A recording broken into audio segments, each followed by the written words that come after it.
Hi, today is 7th of March 2020. Let us have a quick discussion on today's newspaper, The Hindu. Today we are going to talk about all these important topics. First is Yes Bank Reconstruction Scheme. Second is about Supreme Court upholds 2018 order on land acquisition. Then third is about number of COVID-19 cases mounts to 31. Fourth is about western disturbances, unprecedented rains and crop damage. We'll read about wheat, main rabi crop. Then fifth is about Arunachal, stop border migration. Then sixth is about Pilgrim's Progress. This is about Kachativu Island. Then seventh is about banking on bailouts. And then eighth is double-edged sword. This is about virtual currency, Bitcoin, cryptocurrency. Then ninth is about monetary policy cannot combat the COVID-19 impact. Then we'll read about India joins Indian Ocean Commission as observer status, observer country. Then 11th is about 30 days is outer limit for this Yes Bank. Then 12th is about Sensex plunges 2.3% on COVID-19. 13th है enough forex reserve, $481.5 billion का reserve है हमारे पास. Then 14th is about oil plunges to lowest since 2017. 15th में Vodafone CEO Nick Read will meet government officials. And 16th is about 44th edition of chess Olympiad जो Moscow में होगा 5th of August 2020 को. So let us have discussion of all these topics and some more in next 20 to 25 minutes. Let us start. All right. The first one is about as part of RBI bailout, SBI to pick up 49% stake in this Yes Bank. See, Yes Bank को अभी RBI ने moratorium में डाल दिया था 30 days के लिए. Why? Because इसकी फाइनेंशियल कंडीशन अच्छी नहीं चल रही थी. इसमें जो यस बैंक का बोर्ड था उसको सुपरसीड कर दिया RBI के पर्सनल ने. Draft reconstruction scheme with in 24 hours RBI लेके आया है. नेक्स्ट डे इसने रिलीज कर दी है ड्राफ्ट स्कीम. और इस ड्राफ्ट स्कीम में रिकंस्ट्रक्शन जो हमें करना है यस बैंक का, उसमें आइडिया इज कि जो एम्प्लॉयज़ हैं उन्हें 1 ईयर तक सेम कंडीशंस ऑफ सर्विसेज दिया जाएगा ताकि जो यस बैंक के एम्प्लॉयज़ हैं उनको किसी भी टाइप का कोई प्रॉब्लम नहीं हो. सेकंड, SBI इसमें पिकिंग अप 49% स्टेक्स और नेक्स्ट 3 ईयर्स तक SBI अपने स्टेक्स को डायल्यूट नहीं करेगा. उसकी होल्डिंग बनी रहेगी 26% तक, तो उसे मिनिमम मेंटेन करना ही होगा. There would be a new board और वो 1 ईयर तक वर्क करेगा.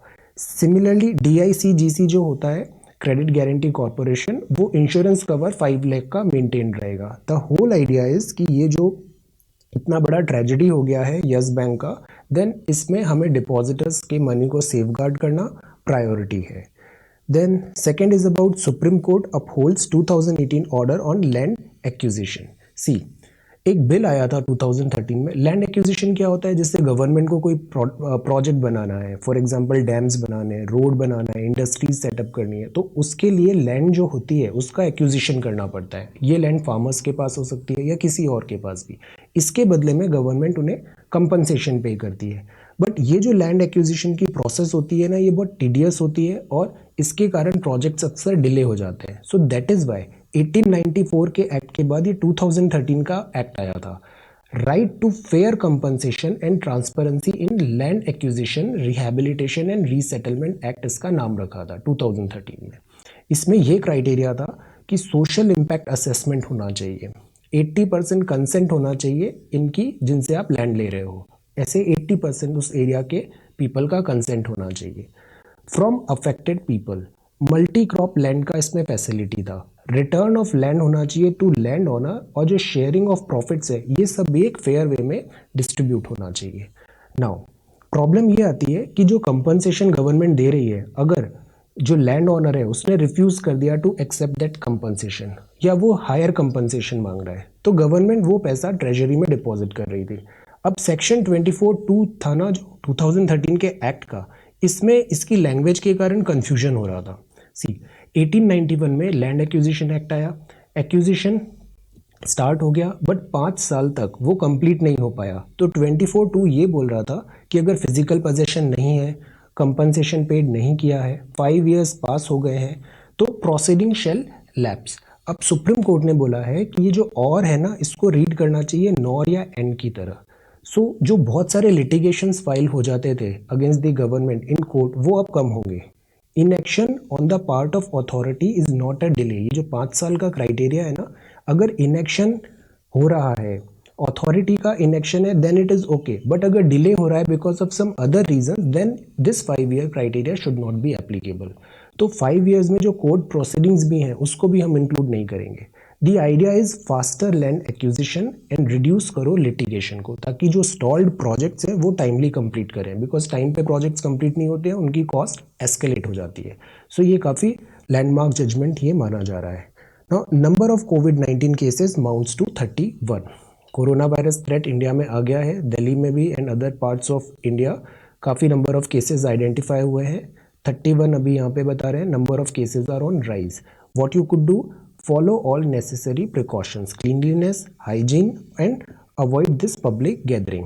Now this is game changers. ये दुत्ती चंद है, हमारी स्टार एथलीट है, vice president M Venkaiah Naidu the Hindu business line change maker award दे रहे हैं New Delhi on Friday. Now this is page number 2, this is page number 3, ये है page number 4, heavy rains western disturbances, हमने कल देखा था इसे। Then this is about again western disturbances. Western disturbances में क्या हुआ, अनप्रेसिडेंटेड रेन्स हुई हैं अभी, तो इससे क्रॉप डैमेज हो रहा है। वीट जो होती है ये राबी क्रॉप है, विंटर्स में आती है, ये अक्टूबर दिसंबर में सोन हुआ है और अभी इसका राइपनिंग स्टेज है, हार्वेस्टिंग टाइम आ रहा है।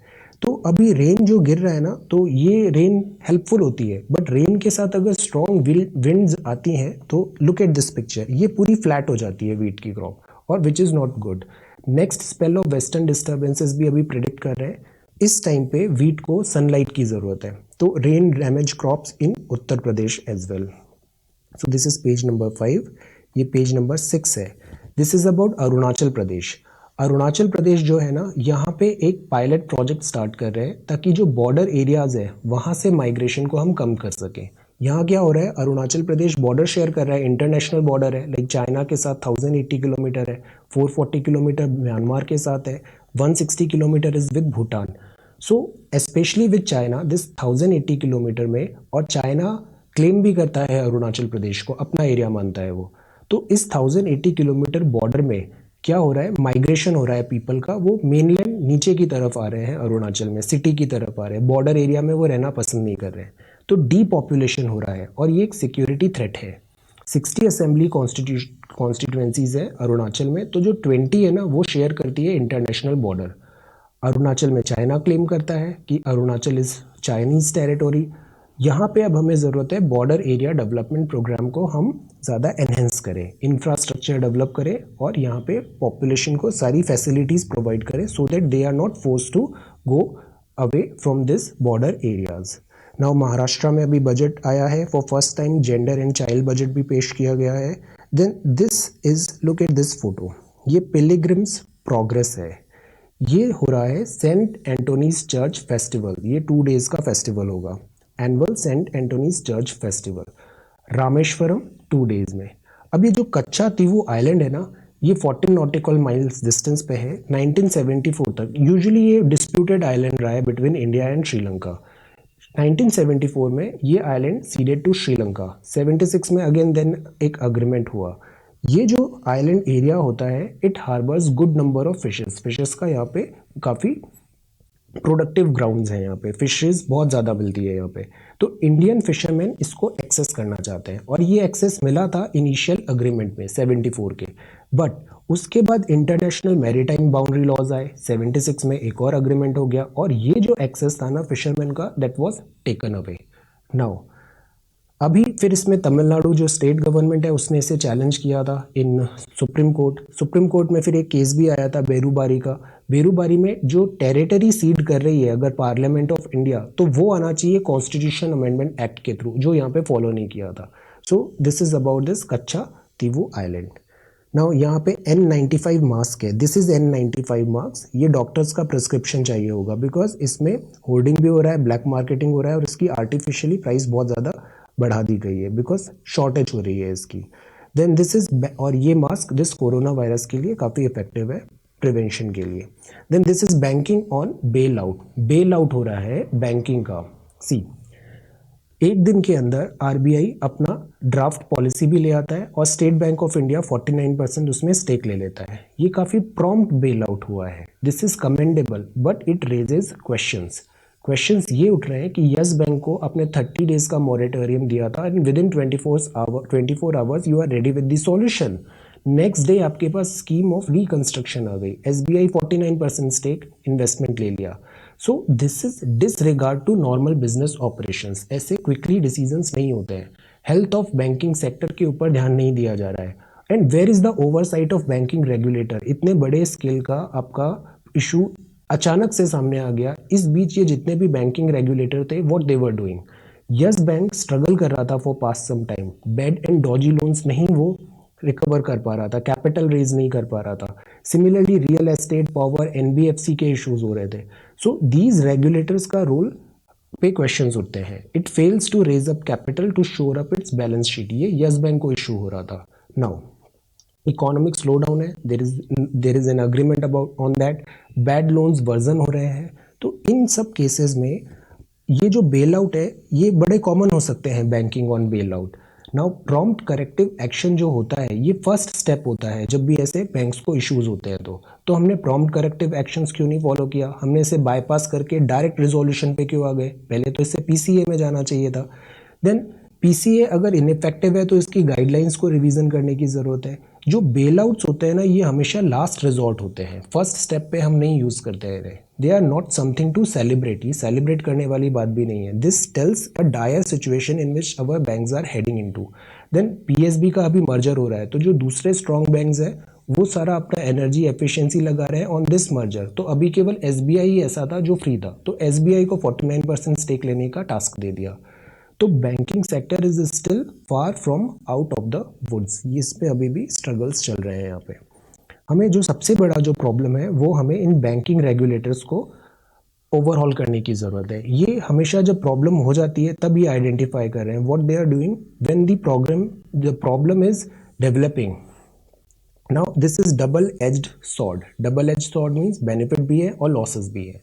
2018 में आरबीआई का सर्कुलर था, उसने कहा नो टू वर्चुअल करेंसी। कोई वर्चुअल करेंसी को हम नहीं अलाउ करेंगे, इलीगल होगी, जैसे कि बिटकॉइन, क्रिप्टो करेंसीज। 2020 में सुप्रीम कोर्ट ने इसे स्ट्रक डाउन कर दिया। प्रॉब्लमेटिक नेचर ऑफ एक्सचेंज है, पेमेंट मेथड है, इसमें बहुत ज़्यादा एनोनिमिटी होती है और इसका मिसयूज़ भी हो सकता है टेरर रिलेटेड एक्टिविटीज़ के लिए। तो इसलिए प्रॉब्लमेटिक नेचर ऑफ एक्सचेंज है, मनी लॉन्ड्रिंग पॉसिबल है पेमेंट मेथड में। तो agencies facilitated trading in crypto currency. तो जिन एजेंसीज ने इसको फैसिलिटेट किया था क्रिप्टो करेंसी ने, उनको अचानक बैन आरबीआई के सर्कुलर से प्रॉब्लम हो गई। तो उन्होंने कहा कि हमारा ऑन्टरप्रेन्योरियल राइट है आर्टिकल 19(1)(g) में, इसको ध्यान में रखकर सुप्रीम कोर्ट ने फिर इसे स्ट्रक डाउन किया है। सी इस डेकेड में जब से क्रिप्टो करेंसी का बूम हुआ है, इसके जो प्रोज एंड कॉन्स है ना वो मोस्टली सबको पता चल गए हैं। वॉलेटिलिटी है यहाँ पे, लाइक अभी जो बिटकॉइन था ये बहुत ज़्यादा एक्सपेंसिव हो गया था। बिटकॉइन $20,000 का पीक इसने टच कर लिया था। तो this is a very volatile currency. ये स्टेबल एंड ऑल्टरनेट करेंसी का प्लेटफॉर्म नहीं प्रोवाइड कर पाई और ये बैक भी नहीं हो पाई किसी सेंट्रल बैंक से। बट इसके एडवांटेज क्या है? ब्लॉकचेन लेजर, ये बहुत ट्रस्टवर्दी टेक्नोलॉजी है। बिटकॉइंस स्पेक्युलेटिव है, अभी भी पॉपुलर है। Now they are technology innovations, technology driven है, तो इनका काफ़ी सारे इनके पास अपॉर्चुनिटीज़ हैं, ग्रोथ के प्रॉस्पेक्ट्स हैं। Regulatory balance is required. इनको हम आउटराइट बैन नहीं कर सकते, जैसे यूरोपियन यूनियन ने डिसीजन लिया था, रेगुलेशन फ्रेमवर्क पे वो वर्कआउट कर रहे हैं। Outright ban is could be avoided. Then this is an excellent article, ये बहुत अच्छा आर्टिकल है आज का, डू रीड दिस आर्टिकल। कोविड-19 जो है, economic slow down, market crash. See अभी कोविड-19 के थ्रेट के कारण स्टॉक मार्केट क्रैश हुए और इकोनॉमी भी स्लो डाउन हो रही है बिकॉज सप्लाई चेन बॉटलनेक्स आ रहे हैं। यूएस फेडरल रिजर्व में जब इकोनॉमी स्लो डाउन होती है तो रेट कट करना स्टार्ट कर देता है, जैसे 2008 में किया था जब लेहमन ब्रदर्स कोलैप्स हुए थे बैंक। तो अभी उसने यूएस फेडरल रिजर्व ने 50 बेसिस पॉइंट का कट कर दिया। इससे क्या हुआ? दूसरे बैंक से उन्होंने भी इसको फॉलो किया। ऑस्ट्रेलिया, मलेशिया, जापान, इंग्लैंड, ये सब भी joining the caravan. Now monetary जो पॉलिसी होती है ना, आजकल ऐसा देखा जा रहा है वो बन रही है first line of economic defence. कुछ भी इकोनॉमिक रिलेटेड इश्यूज आते हैं हम तुरंत मॉनेटरी पॉलिसी को ट्विक करने लग जाते हैं। Taken into consideration inflation and absorption capacity. ये जो दो चीज़ें हैं ना, ये अक्सर इग्नोर कर रहे हैं और आरबीआई इस पे इसीलिए मॉनेटरी पॉलिसी में काफ़ी कॉशियस है, रेट कट नहीं कर रही है। मॉनेटरी पॉलिसी अगर कट करते हैं रेट कट, तो मार्केट में एक्सेस ऑफ लिक्विडिटी आ जाती है, खूब सारा पैसा आ जाता है और उस खूब सारे पैसे के कारण मार्केट में इन्फ्लेशन आ जाता है और inflation is not right. Second, absorption capacity. Market में इतनी कैपेसिटी नहीं है इतना पैसा एब्जॉर्ब करने की, और आप अगर ज़्यादा पैसा दे दोगे तो ग्रोथ होने के बजाय वो ज़्यादा डैमेज कर देती है इकोनॉमी को। जैसे 2008-9 में भी हमने रेट कट्स किए, इजी लोन सप्लाई किया, हर किसी को हमने लोन डिस्ट्रीब्यूट कर दिया। आज वही लोन बन के आ रहे हैं नॉन परफॉर्मिंग एसेट्स में। तो दैट इज़ वाई हमें अनदर ऐसा कोई डिजास्टर नहीं करना चाहिए to safeguard ourselves from one disaster. Now अभी जो इश्यूज है ना, वो है स्ट्रक्चरल प्रॉब्लम्स है, सप्लाई चेन इश्यूज है। सप्लाई साइड के जो इश्यूज होते हैं ना, वो मॉनेटरी पॉलिसी से ठीक नहीं होते हैं। For example, if you want to buy an object, you have the money, but अगर ऑब्जेक्ट ही नहीं है तो what would you do with your money. तो प्रेशर ऑन आरबीआई है रेट कट के बेनिफिट को प्रोवाइड करें, बट ये जो बेनिफिट्स होगा ना, वो ट्रांजिएंट होंगे, लॉन्ग लास्टिंग नहीं होंगे। जैसे अभी कुछ दिन पहले भी आरबीआई ने रेट कट्स किए थे, रेट कट नहीं किए थे, उसने ऑपरेशन ट्विस्ट लेके आए थे, मतलब इनडायरेक्टली उसने रेट कट के बेनिफिट प्रोवाइड किए थे। काफ़ी इनोवेटिव था वो आइडिया, बट वो भी ट्रांजिएंट निकला, थोड़े टाइम तक बेनिफिट हुआ बट फिर बेनिफिट चला गया। तो स्वीडिश सेंट्रल बैंक गवर्नर भी यही बोल रहे हैं, Anna Bremen, he is saying कि कोविड-19 should not be linked with monetary policy measures. ये दोनों अलग चीज़ें हैं। आरबीआई भी not rate cut but other measures हैं इसके पास। इन्होंने शक्तिकांता दास साहब ने कहा था कि आरबीआई के पास केवल मॉनेटरी पॉलिसी नहीं है, हमारे पास बहुत सारे आर्मामेंट्स भी हैं, बहुत सारे हमारे पास टूल्स हैं। तो लॉन्ग टर्म रेपो ऑपरेशन की इन्होंने अभी ऑपरेशन ट्विस्ट किया था, बट इसकी इफेक्टिविटी कितनी रही। डेवलप्ड कंट्रीज़ हैं, ये रेसेशन में आ रही हैं। अगर ये रेसेशन में आएंगी तो इंडिया का एक्सपोर्ट हिट होगा, पेट्रोलियम, टेक्सटाइल, लेदर, जेम्स, इसका एक्सपोर्ट हिट होगा। ऑफसेटिंग फैक्टर क्या है, मीन्स रेसेशन और ये जो हिट हो रहा है इसको ऑफसेट करने के लिए बेनिफिट कहाँ पे होगा, बेनिफिट होगा इंपोर्ट बिल में। वाई, बिकॉज जो क्रूड ऑयल है वो सस्ता हो जाएगा। शार्प फॉल हो रहा है ऑयल प्राइसेस में। तो एक और इशू इसमें आता है, वो ये है कि ये जो रेट कट होती है ना, ये हॉट मनी लाती है। लाइक यूएस में अचानक पैसा बहुत सस्ता आ गया, अब उस पैसे को वो कहाँ पार्क करें, तो वो उसे पार्क करेंगे इंडिया के शेयर मार्केट में डाल देंगे। तो ये होगा हॉट मनी, ये थोड़े टाइम तक आएगा फिर ये वापस चला भी जाएगा। They will park their money in Indian equities. तो लॉन्ग टर्म अपॉर्चुनिटी इसमें क्या हो सकती है, लॉन्ग टर्म ये हो सकती है कि हम अपनी कैपेसिटी डेवलप करें, सप्लाई चेन का लोकलाइजेशन करें। चाइना से मैन्युफैक्चरिंग इंडिया में ट्रांसफ़र करने का ये बहुत अच्छा अपॉर्चुनिटी है। Then this is page number 10. This is page number 11. Then again RBI bailout, SBI to pick up 49% in Yes Bank. Now this is a good news. India joins Indian Ocean Commission as observer. ये 5 nations की grouping है west Indian ocean में, Madagascar, Comoros, Seychelles, Mauritius and French union. China 2016 में इसका observer country बन गया था। Now India चाह रहा है greater salience in the whole of Indian ocean region. IOR जो रीजन है इसमें इंडिया अपनी प्रेजेंस ज़्यादा बनाना चाहता है। इंडियन जो ये है आईओसी है, इंडिया ओशन कमीशन में, ये जियो स्ट्रैटेजिक सिग्निफिकेंस है इसका। वाई, बिकॉज ये मोजाम्बिक चैनल के आसपास का एरिया है ना, ये मेडागास्कर एंड ऑल दिस, तो ये एक की चोक पॉइंट भी है। अगर ईरान से स्ट्रेट ऑफ हॉर्मस से जो सप्लाई ऑयल हो रहा है, तो उसके बाद जो नेक्स्ट जो स्ट्रैटेजिक जियो आता है सिग्निफिकेंस, वो आता है इसका मोजाम्बिक चैनल का। So that is why India अपनी यहाँ पे प्रेजेंस मेंटेन करना चाहता है। Then this is 12th, page number 12। ये पेज नंबर 13 है। Virus hit Iran, warns of using force to halt travel. Iran में भी काफ़ी हालत ख़राब है, 124 people got died and 4747 are infected. Then this is make containment highest priority. अभी हमें सबसे ज़्यादा ज़रूरी है, WHO चीफ ने कहा है कि हम कंटेनमेंट करें, इसको फैलने से रोकें। ट्रंप ने भी कोविड-19 के लिए $8.3 बिलियन का पैकेज अनाउंस किया है। सीरिया सीज फायर चल रहा है। Then this is about 30 days is outer limit for yes bank resolution. यहाँ पे RBI chief is defending their decision. March 5 to April 3 yes bank को मोरेटोरियम में रखा।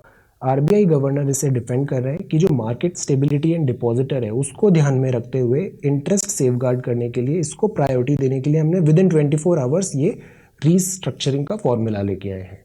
प्रेफरेबल क्या है, प्रेफरेबल ये होना था कि ये जो हम रिवाइवल हो रहा है बाय आरबीआई, उसके बजाय ये रिवाइवल होना था मार्केट लेड, बैंक लेड।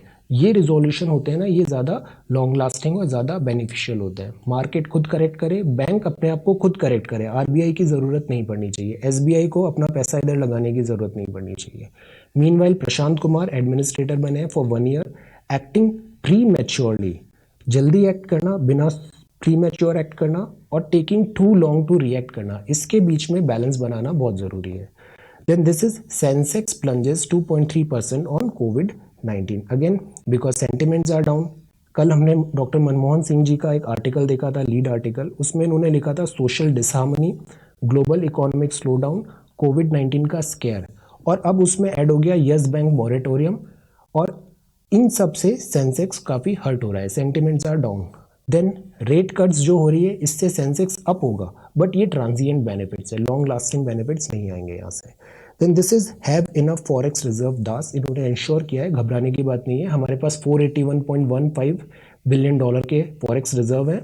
रुपी ऑल दो 73.87 पे स्लाइड हो गया है। IMF को meanwhile non stigmatised currency swap lines launch करना चाहिए, इससे ये जो फ्लक्चुएशन है उसमें काफ़ी बेनिफिट मिलेगा। He CEO of Vodafone Nick Reid, ये अभी मिले हैं new good beginning, he met with the government officials. यहाँ पे क्या इशू हो रहा है, जो AGR होता है ना, AGR का इनको काफ़ी पेमेंट देना पड़ रहा है, एडजस्टेड ग्रॉस रेवेन्यू, ये एक शेयर होता है, रेवेन्यू कितना अर्निंग हुआ, तो गवर्नमेंट का एक डेफिनेशन है, उसके अकॉर्डिंग गवर्नमेंट इस AGR का ज़्यादा परसेंटेज मांगती है। और ये जो प्राइवेट टेलकोज हैं, ये बोल रहे हैं AGR का केवल एक सर्टेन रेवेन्यू ही हम गवर्नमेंट से शेयर करेंगे। ये मैटर काफ़ी टाइम से चल रहा था, 2006-07 से। अब जाके सुप्रीम कोर्ट ने कहा कि जो गवर्नमेंट की डेफिनेशन है वो करेक्ट है, तो they would have to share more revenue with the government. तो अचानक से इन टेलकोज पे काफ़ी ज़्यादा बर्डन आ गया है, and they are already not doing well, Vodafone का मर्जर हो गया था आइडिया से, so they are in deep distress. This is oil plunges to lowest since 2017। See OPEC ने क्या किया कि प्रोडक्शन कट कर देते हैं, वाई, बिकॉज डिमांड नहीं आ रही है, तो सप्लाई कम कर दो ताकि प्राइस मेंटेन रहे, तो इन्होंने सप्लाई रिड्यूस करने की बात की। रशिया ने कहा no, we will not agree, refuse to support it, तो जो सप्लाई है उसमें कोई कट नहीं हुआ, पर जो डिमांड है वो कोविड-19 और इकोनॉमिक स्लोडाउन के कारण कम बनी हुई है, तो सप्लाई ज़्यादा है, डिमांड कम है, तो क्या होगा, price fall. Then this is the showcase and this is weekend sports। then यहाँ पे एक न्यूज़ है, this is about chess olympiad, 44th edition होगा टूर्नामेंट का, चेस ओलंपियाड का, मॉस्को 5 अगस्त 2020 से स्टार्ट हो रहा है। विश्वनाथन आनंद और कोनेरू हम्पी ये सुपर हिट करेंगे इंडियन चैलेंज को। So today we read about 44th edition of chess olympiad, then we read about Vodafone CEO Nick Reid, oil plunges to lowest since 2017, enough forex reserve है India के पास $481.5 billion, sensex plunge हुआ, fall हुआ 2.3%, 30 days is outer limit this moratorium। India joins Indian ocean commission as observer. Indian ocean commission में कौन कौन है, Madagascar, Comoros, Seychelles, Mauritius, French union, ये मोजाम्बिक चैनल के लिए जियो स्ट्रैटेजिकली काफ़ी इंपॉर्टेंट है। ये बहुत अच्छा आर्टिकल है, monetary policy can not combat the कोविड-19 impact. Then this is double edged sword, what, virtual currencies. Then this is about banking on bailouts, Pilgrim's Progress, this is about Kachativu Island. Then this is Arunachal, stop border migration. Western disturbances हैं, they are good, but अगर wind भी चल रही है then they are harmful to rabi crops, especially wheat. COVID-19 cases mount to 31. Then this is about Supreme Court upholds 2018 order on land acquisition. Then this is about Yes Bank reconstruction scheme. So this is today's newspaper. Thank you so much for watching this video. Take care.